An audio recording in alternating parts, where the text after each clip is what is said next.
কাঞ্চনপুর জেলা পরিষদ আসনে বিজেপি প্রার্থী চৌধুরী চরণ গৌড়কে সুসম্পন্ন সহযোগিতা করে যাবেন বলে জানান বিজেপি সংখ্যালঘু নেতা মানিক আহমেদ লস্কর। তিনি বলেন, বিজেপি দল তাকে টিকিট না দিলেও তিনি বিজেপি দলের কর্মকর্তা হয়ে কাজ করে যাবেন বলে জানান মানিক আহমেদ লস্কর। তাছাড়া ওয়াকফ বিলের আইন নিয়েও বিরোধীদের সমালোচনা করেন মানিক। প্রথমত ধন্যবাদ জানাই আমাকে যে আপনি যে কোয়েশ্চেন করেছেন বিজেপি আর কাঞ্চনপুর সিটে যে যাকে টিকিট দেওয়া হয়েছে। আমাদের দলের যে সিস্টেম, দলটা হলো দলের যে সিস্টেম সেই সিদ্ধান্ত নেওয়া হয়, তাতে কোনো দ্বিধা নেই। দলের সিস্টেম খুব ভালো। আমাদের প্যানেল গিয়েছে, আমার নামও গেছে প্যানেলে। দল আমাদেরকে দলের পরিস্থিতি বুঝে কাকে দিলে জয়ী হবে, আমরা সব ঐক্যবদ্ধ হয়ে সব একত্রিত হয়ে যে ক্যান্ডিডেটকে টিকিট দেওয়া হয়েছে, আমরা আশাবাদী ওকে নিয়ে আমরা জয়ী হব। চৌধুরী চরণ গৌড় মহাশয় বহুত ভালো মনের মানুষ, উনি জয়ী হবেন। ওনার প্রত্যেক এরিয়াতে প্রভাবটা ভালো, আর ওনার জন্য আমরা উঠে পড়ে মাঠে নামবো। ওনাকে নিয়ে আমরা জয়ী হব। তোর সঙ্গে আমাদের স্টেট প্রেসিডেন্ট তথা ডিস্ট্রিক্ট প্রেসিডেন্ট কল্যাণ গোস্বামী মহাশয় যে ডিসিশন নিয়েছেন, ভালোর জন্য নিয়েছেন। আমরা প্রত্যেকে ঐক্যবদ্ধ হয়ে সবাই মিলে এই সিটটিকে জয়ী করার জন্য আমরা প্রস্তুত থাকবো এবং চৌধুরী চরণ গৌড়ের সঙ্গে আমরা অঙ্গাঙ্গে থাকবো। রাত দিন এক হয়ে আমরা সিটটি জয়ী করার পরিকল্পনা নিয়েছি। আমরা জয়ী হব, ইনশাল্লাহ আমরা জয়ী হব। ওয়াকফ নিয়ে আপনি একজন সংখ্যালঘু বিজেপি নেতা, কি বলবেন? দেখুন, সুন্দর একটা কোয়েশ্চেন করেছেন। ওয়াকফটা এখন ট্রেন্ড হয়ে গেছে, কারণ অরিজিনাল ওয়াকফ অ্যামেন্ডমেন্ট বিল যেটা আছে এটা সম্বন্ধে আমার মনে হয়, বিশেষ করে আমার আসামের মুসলমান সম্প্রদায়, ইসলাম ধর্মের মানুষ যারা আছে, তারা আগে ওয়াকফ সম্বন্ধে কিছু জানতো না। যখন বিলটি সংসদে নড়াচড়া করা শুরু হয়েছে, তখন ওয়াকফ সম্বন্ধে সবাই মোবাইলে সার্চ করেছে, জানতে পারছে যে ওয়াকফ কি জিনিস।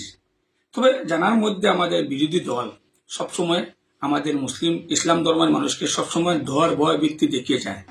তাদের একটা প্রবগণ্ডা দিয়েছে যে ওয়াকফটা দিলে মুসলমানের এই হবে, সেই হবে, লস হবে। এটা কিছু নয়, এটা সম্পূর্ণ একটা রাজনীতি। কংগ্রেস সারা জিন্দিগি সবসময় আমাদের মুসলিম সমাজকে ডর ভয় ভিত্তি দেখিয়ে আমাদেরকে রাজনীতি করেছে।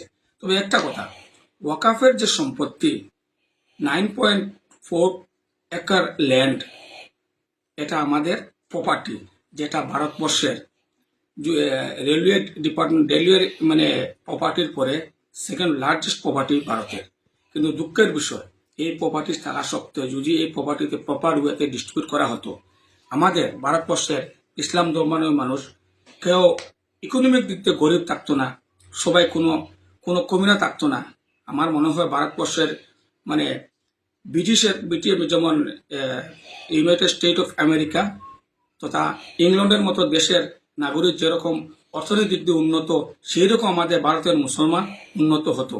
কিন্তু এই সম্পত্তিগুলাকে জবরদস্ত কবজা করে কিছু আমাদের ইসলাম ধর্মের, কারণ ওয়াকফ বোর্ডের সম্পূর্ণ ক্লিয়ার আছে, এটা অনলি ফর মুসলিম ধর্মের মানুষ ইউজ করতে পারবে, ব্যবহার করতে পারবে। এইগুলো সম্পত্তি আমাদের কিছু স্বার্থান্বেষী মানুষ তারা ব্যবহার করে আমাদের সম্প্রদায়ের মানুষকে পিছিয়ে রেখে করেছে। কিন্তু একটা কথা বলতে চাই, আজকে আকবরউদ্দিন ওয়াইসি আপনারা সবাই জানেন, আকবরউদ্দিন ওয়াইসির যে প্রপার্টিগুলো আছে, এই প্রপার্টিগুলা সম্পূর্ণ ওয়াকফ ল্যান্ডের উপরে আছে। উনি ওয়াকফের জন্য নয়, ইসলাম ধর্মী আমরা মুসলমান মানুষের জন্য নয়, উনি ওনার প্রপার্টিকে রক্ষা করার জন্য উনি সংসদে হাই উল্লাস করছেন। ও এরপরে ওয়াকফের যে জেপিসি যেটা করা হয়েছিল, সেই জেপিসিতে যারা ভারতের থেকে যারা ভারত যখন স্বাধীন হয়েছিল, স্বাধীনের সময় পাকিস্তান যারা মুসলিম দেশ ছিল, তাদের যেটা ল্যান্ডগুলা, ওই ল্যান্ডগুলা ওয়াকফের আন্ডারে দিয়েছিল। তাদের একটাই উদ্দেশ্য ছিল, এই ওয়াকফের সম্পত্তিগুলা কেউ সেল করতে পারবে না, এটা অনলি ফর ইসলামিক দিক দিয়ে এটা ইউজ করা হয়। যেমন ওয়াকফের সম্পত্তিতে অনাথ আশ্রম খোলা হতো, ইউনিভার্সিটি খোলা হতো, হসপিটাল খোলা হতো।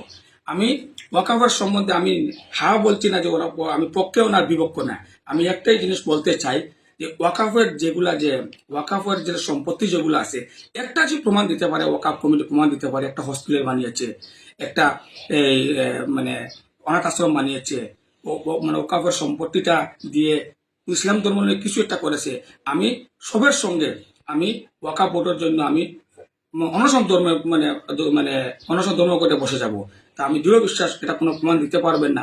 বিশেষ করে কংগ্রেসের প্রলোভনে ফলিয়ে সবাইকে, সাধারণ মুসলমানকে এই বিভ্রান্তিত করে যে এরকম যে ওয়াকাফ নিয়ে মুসলমানকে যে যে এগেস্ট করছে, এটা আমার মনে হয় দেশের জন্য ভালো নয়। কারণ দেশ প্রথম পরে সবকিছু। কিন্তু একটা জিনিস বলতে চাই, কংগ্রেসের আমলে দিনটা ভালো ছিল। কংগ্রেসের আমলে প্রায় 80,000-এর উপর দাঙ্গা হয়েছে, কিন্তু তখন সোশ্যাল মিডিয়া ছিল না। এখন সোশ্যাল মিডিয়া জমানা চুরো কিচ্ছু হলে বাইরে এসে যায়। কিন্তু ওয়াকাফের যেটা বিল যেটা সংশোধন করা হয়েছে, আমার মনে হয় মাইনরিটি মানুষের স্বার্থে হবে, ভালো হবে। কিন্তু ওয়াকাফের সম্পত্তিগুলা এখন আমার মনে হয় মুসলিম ধর্মাবলম্বী মানুষরা পাবে। কিন্তু ওয়াকাফের ব্যাপারে যেটা বলা হয়েছে যে ওয়াকাফটা হওয়ার পরে মুসলমানের এই সেই ক্ষতি হবে, এই হবে, সেই কবরস্থান নিয়ে যাবে, এটা সম্পূর্ণ ভুল। কবরস্থান কেন, যদি ওয়াকাফের বিলে কোনো জায়গায় যে উল্লেখ থাকে এই যে কবরস্থান, হ্যাঁ কবরস্থানটা আমার ঘরের পাশে কবরস্থান, এটা আমি ইউজ করছি, কিন্তু ওয়াকাফের সম্পত্তির উপরে যেগুলো আছে এগুলো তো মুসলিমরা ইউজ করবে, মুসলিম ধর্মাবলম্বী মানুষরা ইউজ করবে। ওয়াকাফ নিয়ে যে করা হয়েছে এটা কিন্তু সম্পূর্ণ মিথ্যা অভিযোগ করছে, এটা কিন্তু এরকম নয়। আর বিশেষ করে আমি বেশ কিছু বলো আমার হাইলাকান্দি ডিস্ট্রিক্টের বলো, কিন্তু ওয়াকাফের যেটা যে অনাস্থা হয়েছে প্রথমে লোকসভাতে হয়েছে, তারপরে রাজ্যসভাতে হয়েছে। দুঃখের বিষয় আজকে আমাদের তিনজন হাইলাকান্দির 3জন বিধায়ক আসে, ওরা যখন রাজ্যসভার যখন ভোট হয়েছে, ওরা তখন রাজ্যসভার ভোটের সময় কাকে সমর্থন করেছে, রাজ্যসভার কাকে সমর্থন করা ভালোই জানে। কিন্তু আজকে তারা খারাপ ফ্ল্যাগ নিয়ে আন্দোলন করছে এই না সেটা। আমার মনে হয় রাজ্যসভা থেকে যে বিল পাস হয়, তাহলে রাজ্যসভাতে আমার দলের প্রার্থী তো হয়েছে, এমপি হয়েছে, ওরা তো সহযোগিতা করছে, ওরা সমর্থন করেছেন। কারণ ওরা যদি ভোট করতো না তাহলে একজন রাজ্যসভার এমপি আসতো না। ওরা কোন মুখে কোন প্রলোভন দিয়ে আমার হাইলাকান্দি ডিস্ট্রিক্টের মুসলমানকে মানে বিতা পর্দা আড়া রাখছে? কারণ ওরা তো ওয়াকাফ বিলের সমর্থন 100% বড় সমর্থন। ওরা যদি ওয়াকাফের মানে রাজ্যসভার ভোটে যদি একজন রাজ্যসভার এমপিকে সাপোর্ট করে, তারা ওরাই সমর্থন। কেন আমাদের হাইলাকান্দি মুসলমানকে মিথ্যা প্রলোভন দিয়ে ছলনা করছে? আর 10 বছর থেকে ওরা ছলনা করছে, ওদের প্রলোভনে আসবেন না।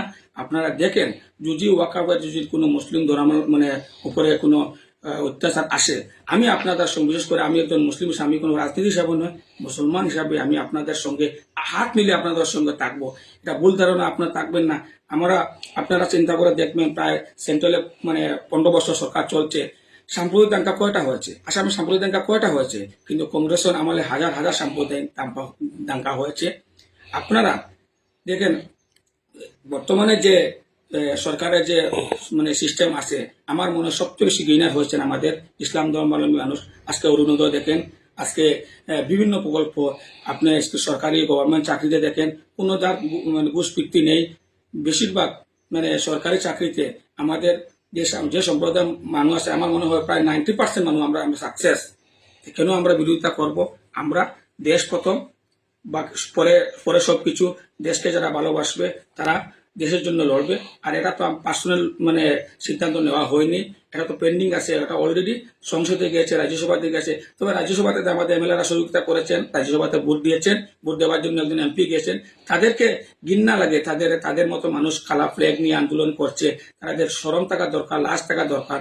এরকম পরিস্থিতিতে আমাদের হাইলাকান্দি জেলার যে মুসলমানকে তারা উল্লু বানিয়ে, তারা বুর্বক বানিয়ে যেরকম আন্দোলন করছে, তার লজ্জা শরম থাকা দরকার। তবে এটা নিয়ে ওয়াকাফ সম্বন্ধে আমি কাউকে এটা পক্ষেও বলছি না, বিপক্ষেও বলছি না। আমি আমার মনের যে আবেগ, যেটা ধারণা, আমি ওটাই বলছি। ওয়াকাফের সম্বন্ধে আমি আর কিছু বলার নেই।